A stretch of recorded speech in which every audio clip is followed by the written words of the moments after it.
날마다 쓰는 나의 신앙일기 TV 데일리 큐티 나무의 향기입니다. 오늘은 미가 4장 9절에서 13절을 묵상하겠습니다. 이제 내가 어찌하여 부르짖느냐? 너희 중에 왕이 없어졌고 내 모사가 죽었으므로 내가 해산하는 여인처럼 고통함이냐? 딸 시온이여, 해산하는 여인처럼 힘들여 나을지어다. 이제 내가 성읍에서 나가서 들에 거주하며 또 바벨론까지 이르러 거기서 구원을 얻으리니 여호와께서 거기서 너를 내 원수들의 손에서 속량하여 내시리라. 이제 많은 이방 사람들이 모여서 너를 치며 이르기를 시온이 더럽게 되며 그것을 우리 눈으로 바라보기를 원하노라 하거니와 그들이 여호와의 뜻을 알지 못하며 그의 계획을 깨닫지 못한 것이라. 여호와께서 곡식단을 타작마당에 모음같이 그들을 모으셨나니 딸 시온이여, 일어나서 칠지어다. 내가 내 뿔을 무쇠 같게 하며 내 굽을 놋 같게 하리니 내가 여러 백성을 쳐서 깨뜨릴 것이라. 내가 그들의 탈취물을 구별하여 여호와께 드리며 그들의 재물을 온 땅에 주께 돌리리라. 하나님께서 이스라엘에게 가지신 계획 중에는 사람들이 이해하기 어려운 부분들이 많습니다. 특히 마지막에 될 일들에 대해서 하나님께서 말씀하신 것은 더욱 이해하기 어렵습니다. 왜냐하면 고대 사람들이 수천 년 후에 이루어질 장래일을 보면서 그것을 그들의 말로 기록했기 때문에 정말 이해하기 어려운 말이 되어버렸습니다.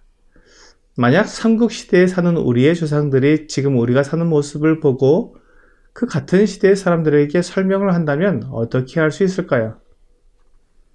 단순히 우리가 타고 다니는 자동차나 비행기, 기차, 초고속 열차 등을 뭐라고 설명할 수 있을까요? 우리가 사용하는 컴퓨터나 텔레비전, 냉장고 등은 어떻게 설명해야 그 당시 사람들이 알아들을 수 있을까요? 그런데 그렇게 묘사해 놓은 것을 다시 우리가 읽는다면 그것을 어떻게 이해할 수 있을까요? 우리 시대의 익숙한 용어로 표현할 수 있을까요? 아마 쉽지 않을 것입니다. 이와 같이 먼 미래에 일어날 일들을 하나님께서 선지자들에게 알게 하시고 그것을 예언하게 하셨지만 그것을 정확히 표현하기도 어렵고 또 그 표현을 통해 정확한 사건을 다 알아내는 것은 더욱 어렵습니다. 그러므로 우리가 장래에 대한 예언을 읽게 될 때에는 어느 정도 유추해서 이해하거나 다 이해하지 못하지만 이해되는 데까지만 이해하고 넘어가야 합니다.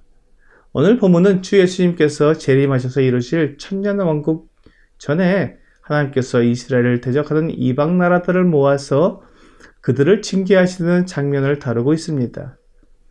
이 전쟁을 통해 이스라엘은 하나님께서 그들에게 주신 땅을 다시 회복하게 될 것입니다. 하나님은 이스라엘을 회복하시기 위해 이러한 계획을 가지고 계신 것입니다. 그러나 그런 계획이 이루어지기 위해서는 이스라엘이 매우 어려운 시간을 보내야 했습니다. 특히 유다 백성들이 바벨론에 패망하게 되고 포로로 끌려가는 비참한 일을 겪어야 했습니다. 하나님께서 유다 백성들에게 이런 일을 겪게 하신 이유는 그들이 우상을 섬기며 하나님의 율법을 버렸기 때문이었습니다. 그런데 오늘 본문에 의하면 이렇게 유다 나라가 이방인, 특히 바벨론에 팔리는 것은 하나님께서 바벨론에서 그들을 구원하고 그 나라에서 원수들의 손에서 속량해낼 계획을 가지셨기 때문이라고 말씀하고 있습니다. 이 예언은 정확히 이루어졌습니다. 유다가 바벨론에 패망하여 포로로 끌려갔습니다. 그리고 그곳에서 70년 동안 지내고는 다시 예루살렘으로 돌아왔습니다. 하나님께서 놀라운 방법으로 유다를 바벨론에서 보호하고 지켜주셨습니다. 그리고는 다시 그들의 땅으로 돌아오게 해 주셨습니다. 여기까지는 이미 이루어진 일들입니다. 그리고는 지금 우리가 살고 있는 이 시대가 그 사이에 들어가 있습니다. 그리고는 이 시대를 지나서 주 예수님께서 재림하시기 전에 이방 나라들과 이스라엘이 전쟁을 벌이게 됩니다. 그것이 본문 11절부터의 사건입니다. 이 사건을 아마겟돈 전쟁이라고 부릅니다. 요한계시록 16장 16절은 새 영이 히브리어로 아마겟돈이라 하는 곳으로 왕들을 모으더라 라고 말씀하고 있습니다. 이 더러운 새 영이 이방 나라의 왕들을 아마겟돈으로 모으는 이유가 오늘 본문 11절에서 이제 많은 이방 사람들이 모여서 너를 치며 이르기를 시온이 더럽게 되며 그것을 우리 눈으로 바라보기를 원하노라 하거니와 라고 말씀하고 있는 것처럼 바로 그와 같은 모습입니다. 그들은 하나님의 성전에 있는 그 도성을 더럽히고 싶어 하는 것입니다. 하지만 그것이 하나님의 뜻이었습니다. 그들은 그것을 알지 못했습니다. 하나님께서 그 더러운 새 영이 왕들을 아마겟돈으로 모으게 두시는 이유를 제대로 알지 못하고 있는 것입니다.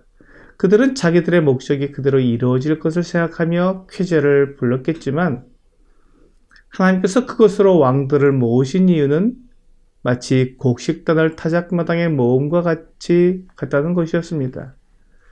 타작하는 것은 매우 무서운 장면입니다. 알곡을 얻어내기 위해 몽둥이를 떼기도 하고 털어내기도 하는 것입니다. 이스라엘을 얻기 위해 하나님은 그곳에서 이방 나라의 왕들을 쳐서 깨뜨리시며 그들에게서 탈취물을 얻게 하실 것입니다. 하나님은 유다 백성들이 일어나서 오히려 그 이방 왕들을 치게 하실 것입니다. 이것이 하나님의 계획입니다. 이스라엘을 쳐서 무너뜨리기 위해 달려오는 이방 왕들은 너무 쉬운 상태를 만나서 한편으로 아쉽다고 생각할 정도였는데 오히려 하나님께서 이스라엘의 편에 서셔서 그들을 강하게 해주시는 것입니다. 하나님께서 이스라엘의 뿔을 무쇠 같게 하며 그들의 굽을 놋 같게 하실 것입니다.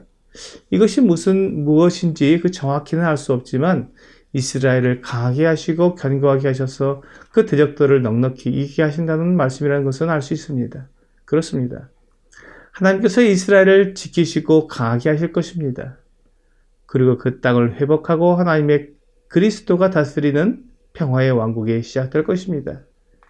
요한계시록 19장 19절과 20절은 또 내가 보며 그 짐승과 땅의 임금들과 그들의 군대들이 모여 그 말 탄 자와 그의 군대와 더불어 전쟁을 일으키다가 짐승이 잡히고 그 앞에서 표적을 행하던 거짓 선지자도 함께 잡혔으니 이는 짐승의 표를 받고 그의 우상에게 경배하던 자들을 표적으로 미혹하던 자라. 이 둘이 산채로 유황불 붙는 못에 던져지고라고 말씀하고 있습니다. 결국 그 아마겟돈 전쟁은 이와 같이 땅의 임금들이 다 죽고 짐승과 거짓 선지자들이 다 죽게 되므로 끝나게 됩니다. 요한계시록 20장 6절은 이 첫째 부활에 참여하는 자들은 복이 있고 거룩하도다. 둘째 사망이 그들을 다스리는 권세가 없고 도리어 그들이 하나님과 그리스도의 제사장이 되어 1000년 동안 그리스도와 더불어 왕노릇하리라 라고 말씀하고 있습니다. 그리스도께서 왕이 되어 다스리는 1000년 왕국이 이루어지는 것입니다. 오늘의 적용 질문을 보겠습니다. 이스라엘을 지키시는 분은 누구이십니까? 이스라엘이나 그 어느 나라도 스스로 지킬 수 없습니다. 하나님께서 그들을 지켜주시고 하나님의 뜻으로 각 나라를 지키시는 것입니다. 오늘 하나님의 뜻을 알고 그 뜻에 순종하여 하나님 나라의 영광에 들어가도록 인도함을 받는 여러분과 제가 되기를 주 예수님의 이름으로 기도합니다.